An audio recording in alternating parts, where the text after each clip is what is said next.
Welcome to Bullshift, the podcast. This is the podcast where we talk about behavioral finance from the perspective of how the financial services industry shifts your attention to make you feel more bullish. My name is John DeGuy. I'm the host of the podcast and the author of the book, Bullshift. I want to welcome you. And if you're new here, I want to encourage you. Please like and subscribe. We need those kinds of numbers to help people support the podcast and to help it to grow. Thank you for those of you who are longtime subscribers. My guest this week is Amanda Lang. Amanda is a business journalist and she's currently employed by BNN Bloomberg. Previously, she was the host of Bloomberg North and Bloomberg TV Canada. She's also been the co host of programs on CBC's National News and has been the national newspaper correspondent as well. And she's also written a couple of books. So she's a woman who's done a great deal in the personal finance space. Amanda, welcome. Thanks for having me.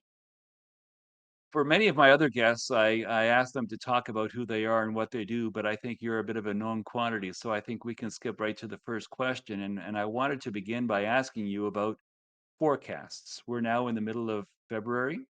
A number of banks and financial institutions have come out with their forecasts for what they expect for the economy in 2024 and for capital markets in 2024. And it all sounds plausible, but the problem, as I'm sure you know, is that forecasts are the joke is that forecasts are used to make fortune tellers look good. Financial forecasts are notoriously difficult to come up with in a reliable sort of way. And a lot of what I would say with regard to bullshift is that many of the forecasts that you get are thinly veiled optimistic viewpoints that are designed to get people to buy your products or buy your services or to give you money to invest so that you can make more money within the financial services industry, and that it's not really that much of a forecast so much as a thinly veiled pitch to get people to open their checkbooks and do some business with you. I'm wondering what your thoughts are about that. I mean, I guess I would say the source matters for your forecast. So, to your point, it does matter whether there's a motivation attached to it. I think we now live in a world, and you and I have been doing this long enough that we've seen a change in how forecasts were produced and the source. And there was a day when there was a little bit of art to it because the available data was sort of thin and sort of spiky. And so the top economists, their job was really to try to come up with some kind of good analysis based on what they had.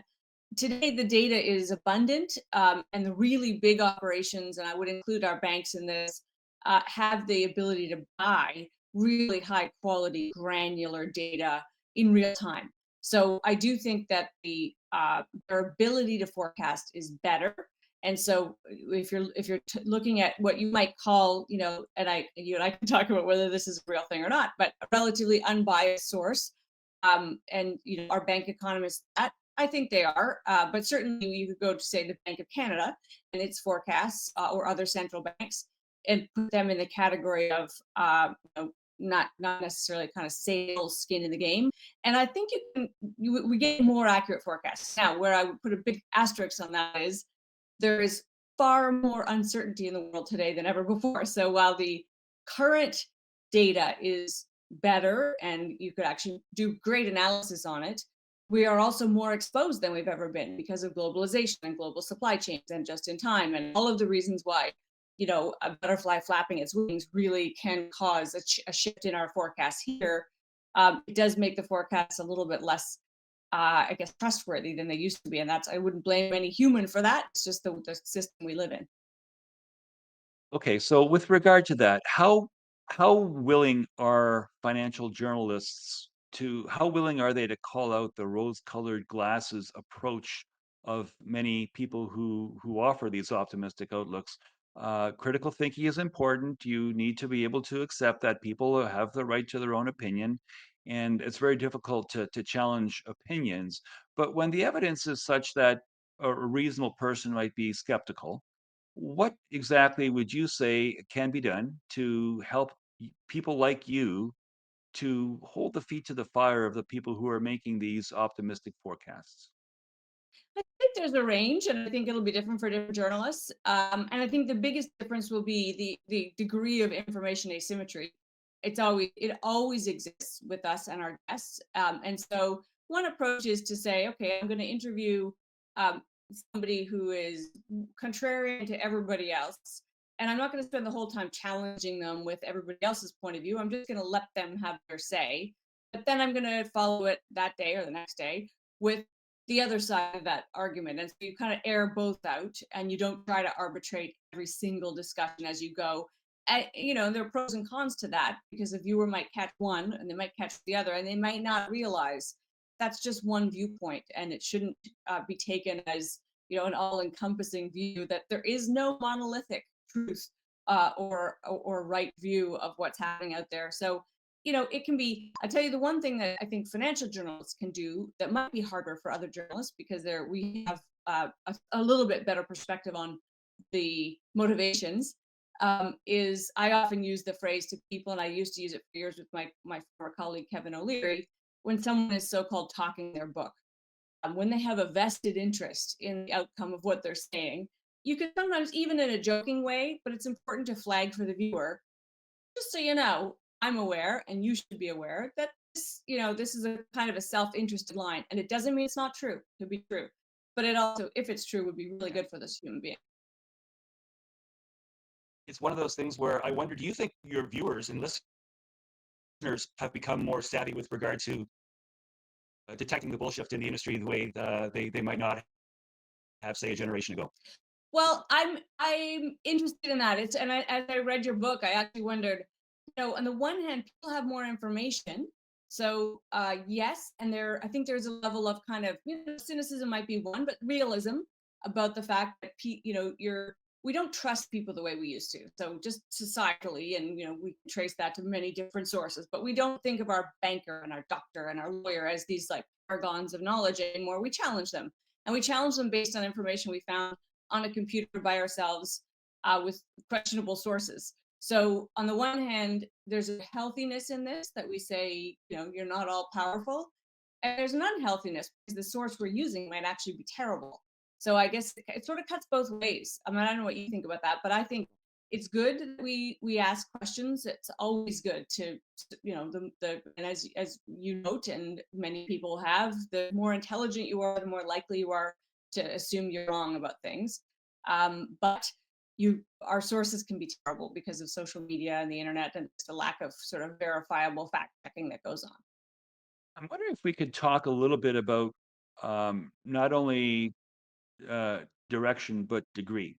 So a lot of people will say, "Well, we think we might have a downturn in the economy in 2024," or they might say, "Well, we think the market might experience a modest drop," but they don't necessarily quantify what a downturn means, and they lead you to believe that a downturn in the economy might be maybe one quarter of the GDP shrinking, which is not even a recession; it's a so-called soft landing. And in fact, there are some people who will talk to us about the possibility of a no landing scenario. Similarly, there will be people who will say, well, we might have a correction, which might be, say, a 10% drawback or pullback or more, but we'll fall short of saying, well, we're in for a bear market, which is a drawdown of 20% or more. So if people say that they're anticipating something negative, but what they anticipate is only modestly negative, and what they ultimately experience is rather more negative than that, that it's maybe a full-blown recession, or even worse, two or more quarters of the GDP shrinking, or a bear market, or worse, a drawdown of 20 or 25 or 30 or 35%.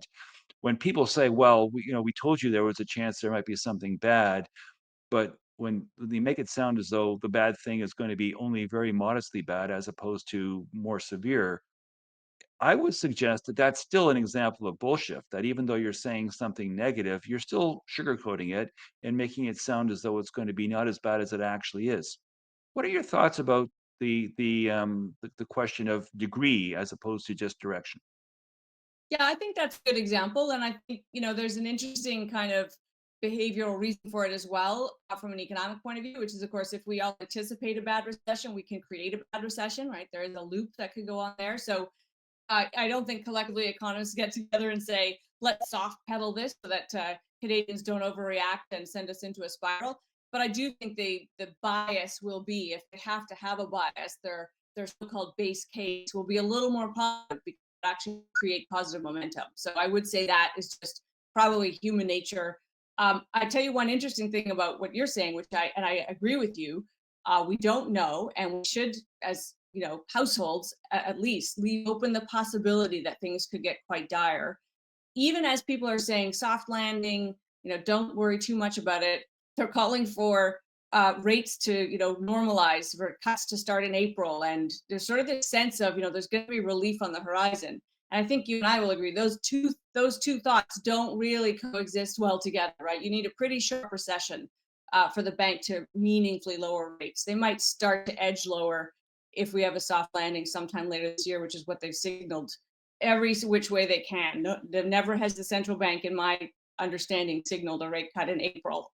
So I don't know where that comes from, but there's still market participants that are saying to home buyers and investors, don't worry, it's coming soon. Those two things just don't really jive together. Either there's a bad recession and we're going to get a rate cut, or it's a soft landing and we're going to have to muddle through high rates for a while. I wonder if we could talk a little bit about your book, The Beauty of Discomfort. There are a lot of people who don't like to talk about uncomfortable things, but that's how we grow. And I wonder if you might offer your thoughts on how people just don't want to talk about uncomfortable things because it's just too painful. And that strikes me as being an example of optimism bias. Is if you refuse to look in the mirror and confront things that might go wrong, and they may not, but they may. But if you never even contemplate the possibility of something being wrong, how will you truly prepare for it? What can you tell us about the beauty of discomfort? Sure. And I mean, I wrote The Beauty of Discomfort really because I'd written a previous book, The Power of Why, which is about the power of curiosity to fuel change and growth. And it was really kind of a how to that we all know already. We know that curiosity is the source of joy and innovation.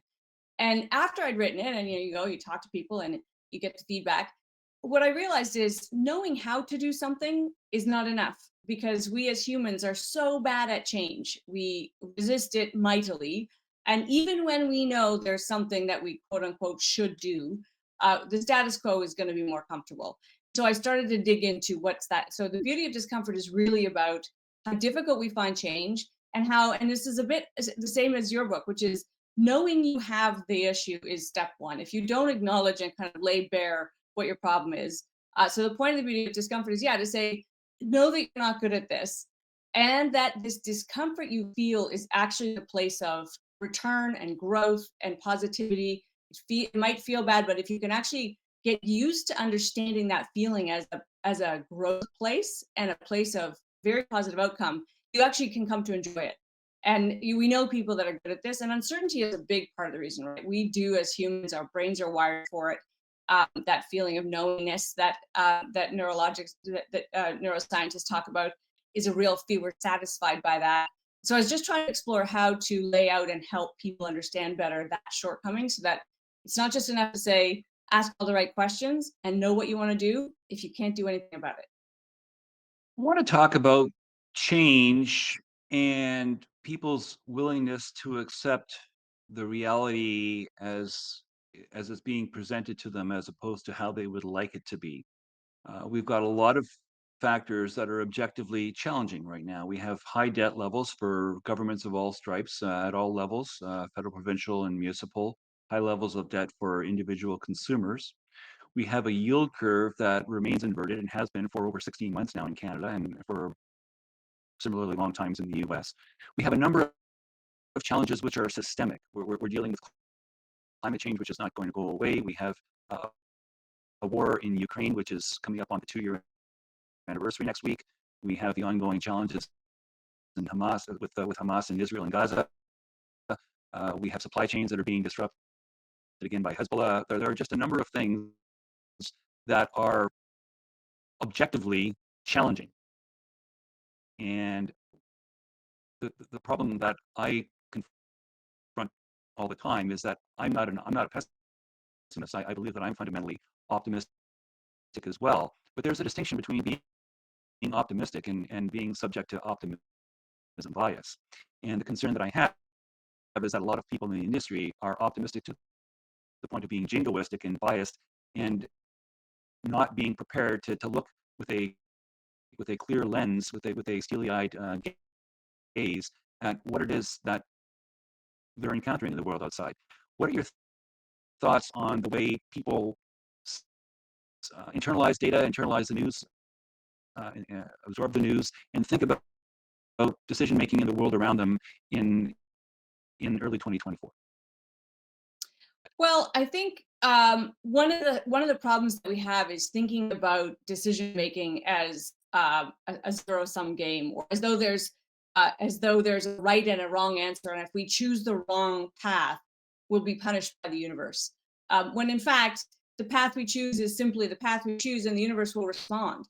And so, to me, and a lot of those examples, I think, what and this goes back to some of what you're talking about in your book as well, which is if you have a framework for decision making, if you have a a kind of paradigm that you work within, it's very comforting.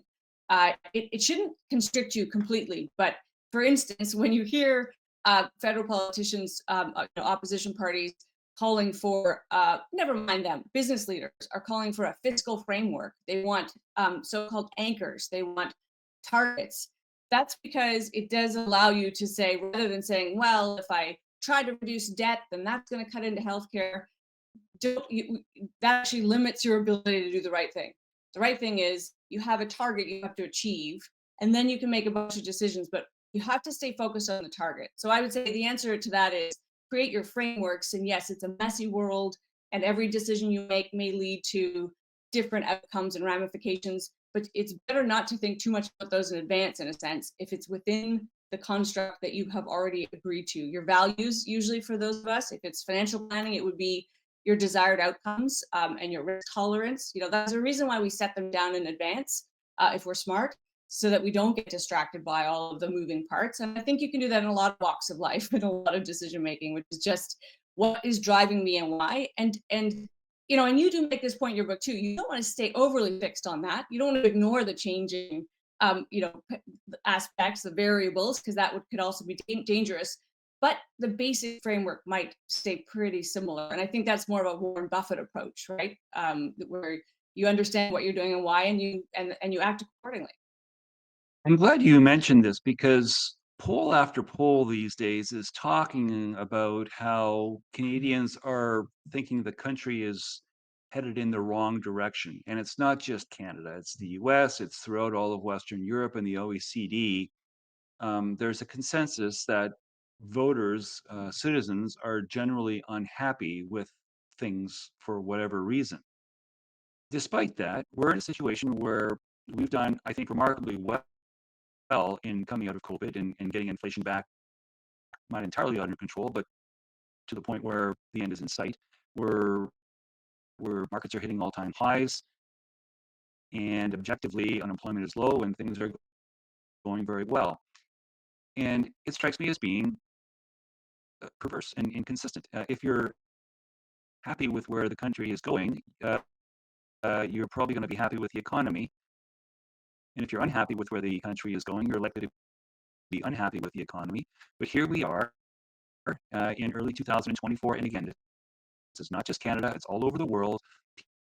People are generally happy with their portfolio statements hitting new all-time highs while continuing to simultaneously be unhappy with the direction that they think the world is headed. And I'm curious as to how you would reconcile that. How would you reconcile those two facts? Well, I want to start by saying this whole narrative of Canada is broken, and you're right. It's sort of a Western world narrative at the moment. I dislike it. I don't think it's correct, and I don't think it helps us to frame our problems that way. I think what we're feeling collectively, is the reality of being the first generation that will leave our children in worse shape than we were, and that is sorry, that is terrible. And that comes at an emotional and psychic cost. And so I think that's partly what we're feeling. You overlay that with the gloom of, is there a recession? Am I going to lose my job? There's some of that I think that's just very current and that will pass. The stock market, I think two things are happening. And I think we'll agree that the wealth that is circulating, and I'm going to kind of invoke Thomas Piketty here and his book. Uh, the wealth that's circulating is circulating among wealthy people, and it isn't actually being broadly shared the way it once would have been. So once would have been true that if a company's stock was soaring, you could assume it was expanding its business and hiring more people and creating more products, and that would be great for all of society. That's no longer true. Now you can assume it's doing stock buybacks and higher dividends, and it's enriching its own investors.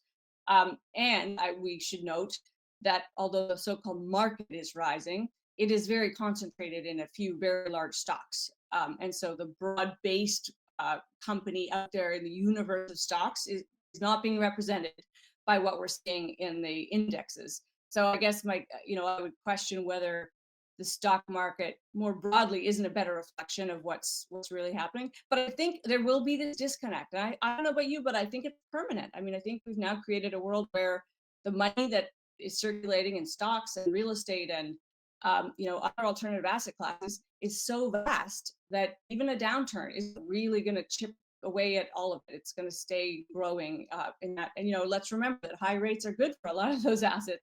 So people with money are getting richer right now, and people who can't participate in that are suffering from high rates, and that's a problem only exactly. Well, so thanks for saying that. I think that's it's a fair point, and that gets me thinking about something related. And this may very well be the first time in history, the first generation where there's a strong prevailing viewpoint that our children will not have the same quality of life that we've had, and that things will actually get worse for the coming generation. And that actually causes me to think about the granularity of those polls that we were talking about a moment ago. And I'm wondering, it may very well be that it's the young people that are the least optimistic about what the future has to hold, and that might explain part of what we're talking about right now. What are your thoughts about that? I think that's probably right. I mean, yes, I think if you're somebody who can't afford to live in the kind of shelter that you thought was just the norm growing up, you will think things are deteriorating. And would argue that you're not wrong. That's You should be able to live in the shelter that you grew up in. And so, yes, I think you're probably right. Young people play a big role in that sort of feeling. And unfortunately, sort of in a macro way, but also in many instances in our country, in micro ways. It's true. It is true that things are not great right now. Will that always be true? Will we see things turn around and improve? I tend to lean optimist on these things, only because the story of humanity has been one of flourishing and innovation, and I don't think we're the new dark ages. I just don't believe that. I think there will be more innovation, and that our children and their children will live glorious lives. I think that's an important distinction to make because I'm sensitive to this. There are certain people who would have uh, others believe that I'm a doom and gloom kind of person, and I'm not. I consider myself to be an optimist, but it's very delicate and it's very difficult, I believe, to try to warn people against the excesses and the risks of optimism bias without coming across as being pessimistic. So just to be totally clear, I'm optimistic about my country. I'm optimistic about the world going forward. I just have some concerns that other people are being too optimistic and that there's danger in being excessively optimistic, which is different from being just rational and looking at things honestly. So that's an important distinction I felt I had to make. I want to move on to the way we usually close things off, and that's bullshit and shift happens. So to begin, that's bullshit. What is one thing that you would recommend we change that's wrong with the financial services industry right now, that if it was up to Amanda Lang, it would be done differently? Well, it's maybe this one's obvious, maybe you've heard it a million times, but when I think about, are there any really big problems? I would just say the biggest one is a lack of competition. And we get all kinds of arguments about whether there is or there isn't. The place that I would point to is, when you talk about innovation and flourishing, we should see a more vibrant fintech. There should be a next generation of banking, as well as other forms of products, and the other forms of products are coming. It shouldn't all be immediately purchased by the big insurance companies as soon as they are tested. So I think the lack of competition is probably something that is keeping us from. And don't take my word for it. The Competition Bureau just did that amazing report on this. Fewer new entrants, higher cost products. So and prices going up with among the biggest firms consistently in recent years. So I would say that's one place where we might do better. Well, that brings us to the second half, which is shift happens. If it was up to you, Amanda, what would you do to deal with this problem of lack of competition and the need to get more entrants into the marketplace? How would you solve the problem that you just identified? I would change the regulations, which is actually, it's another debate, but the argument against the big banks as a valuable investment is what stands between them and real trouble is regulatory moats. I would change the regulations to allow smaller startups access to their data, access to customers. I would change it so that the banks have to partner more and trample less. And I would invite foreign competition. This is one place where I think we could absolutely safeguard our system while inviting more competition. We're smart. We've got top-notch regulators. There's a way to do it. Our banks get by because we need them to be stable, and so we let them be an oligopoly. I think that's a bit past due its time, and we could do better. Great. Thank you so much, Amanda. It's always a pleasure to speak with you. You're a fountain of information, and it's been wonderful getting a chance to know you a bit better. Thanks for having me. I really appreciate it. John DeGooey is a portfolio manager in Toronto and the author of the book Bullshift: How Optimism Bias Threatens Your Finances. Bullshift is available online and in bookstores everywhere. The opinions expressed in this podcast should not be construed as investment advice. Bullshift, the podcast, is produced by TalkShoe, a division of IOTM.